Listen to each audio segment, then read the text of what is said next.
I think there's a growing gap between what the hedge funds think that their investors want in terms of counterparty risk and what the investors actually want. What we're seeing, the hedge fund investors have done an awful lot of research into counterparty risk and prime brokerage risk.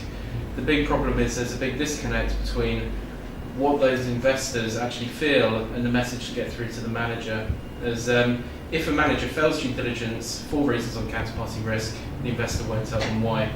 Personally, I think the investors see counterparty risk as near the top of their list of concerns, and if anything, they're doing more work on this rather than less. It's some of the managers who have got more complacent, and the reason is that they feel that they're not being asked by the investors so much about it, so they feel that it's not so much of a priority, but it is.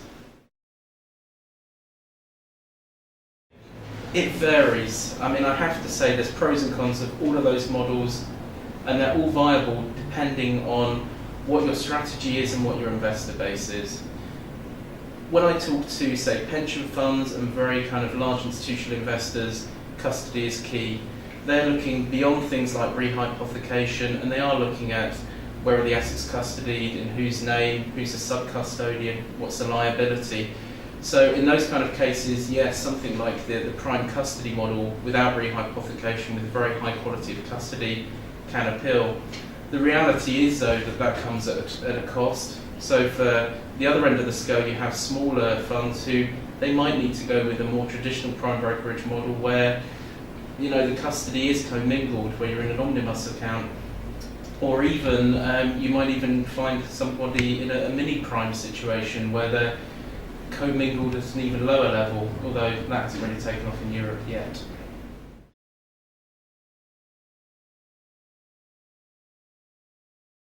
I think this year, for the mini prime model, this year will actually be key, because what we're actually seeing is a large amount of new funds setting up, and it's whether all the slots get taken at the established prime brokers. The past couple of years there's definitely been capacity with most of the prime brokers, not all.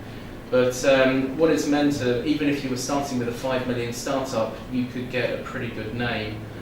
As we see a lot more there's a lot more new participants in the market, if the prime brokers get more full up, then there will be a place for mini primes, such as in the US, where at the moment, if you're a 5 million startup, you have to go for a mini prime. The established prime brokers do not have space for clients that small.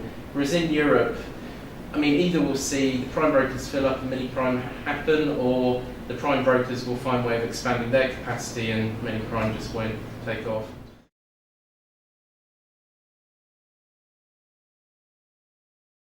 I agree in terms of the reality is that if you have a mini prime, you're at a further level commingled with other investors.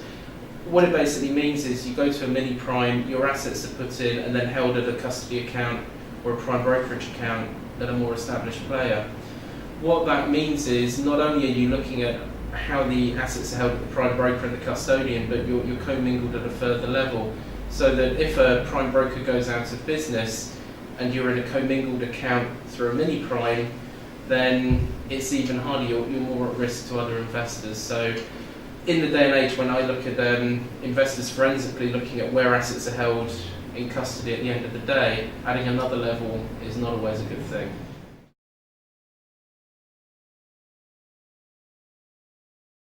Focusing on the prime broker, in terms of counterparty risk of the custodian, but also in terms of most people also have an ISDA with their prime broker. They're very, very interested in terms of how that ISDA interacts with the prime brokerage agreement. They're very interested to look at total exposure. In these days they want to look through all of the assets and see if there's exposure to those counterparty through ownership. For example, if you had a FTSE 100 index, they want to look through and see your Barclays exposure, as well as looking at your Barclays prime brokerage exposure, bonds. And so people are, again, a lot more forensic, a lot more detailed, but the reality is you need to have at least, well, I'd say 2 prime brokers. That becomes quite tough because the reality is you need to compensate both of those prime brokers. You can't have a prime broker who makes no money from you because they will kick you off. That can kill your fund as far as the investors are concerned. So it's very important to talk to the prime brokers, be very clear about what business you're going to give them, and work out how to maintain two relationships.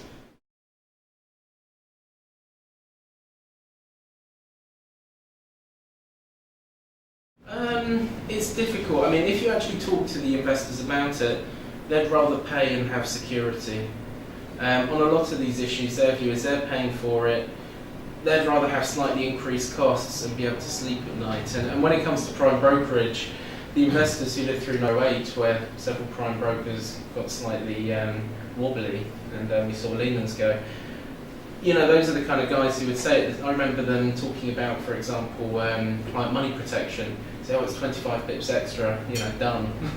Would rather pay, you know, 50 bips a percentage point and have that confidence.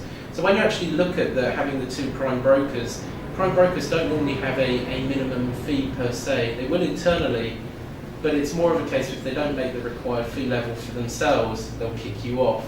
So there shouldn't, some people would argue you could actually say it could squeeze your costs because you have two prime brokers in competition for business. So when you're doing your FX rolls, they might, with another prime broker, they'll actually give you better rates.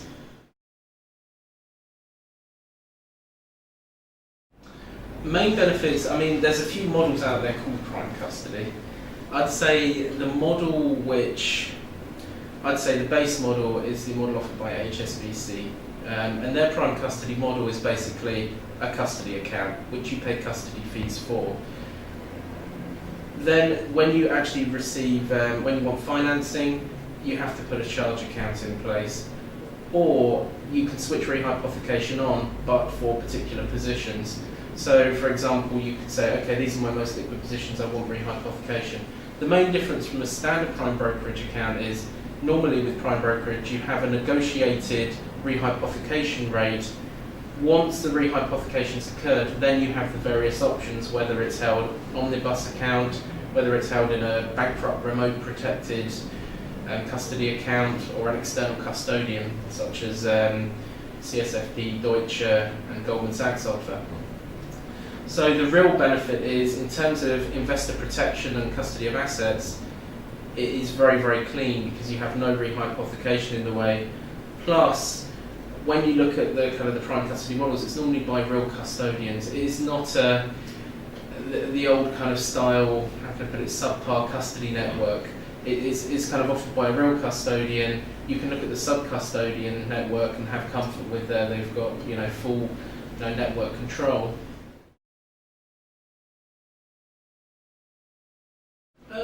I mean, it is more expensive to go down that route operationally. I mean, it depends on the exact model. For example, the pure prime custody model shouldn't cost that much more because you're dealing with one counterparty. And it means that you're not having to deal with reconciliations with other entities. If you're talking about, say, an outsourced custody solution, such as with Credit Suisse or Deutsche, where you have rehypothecation, then your assets can be moved over to BONY, you're having to pay for those movements and you're having to reconcile an extra kind of set of statements. So operationally, you do have more. Whereas if you have the pure prime custody, where it's held with the same kind of custodian, it shouldn't actually cost that much more. The main difference is you pay for custody, whereas in the old prime brokerage model, that was subsidised.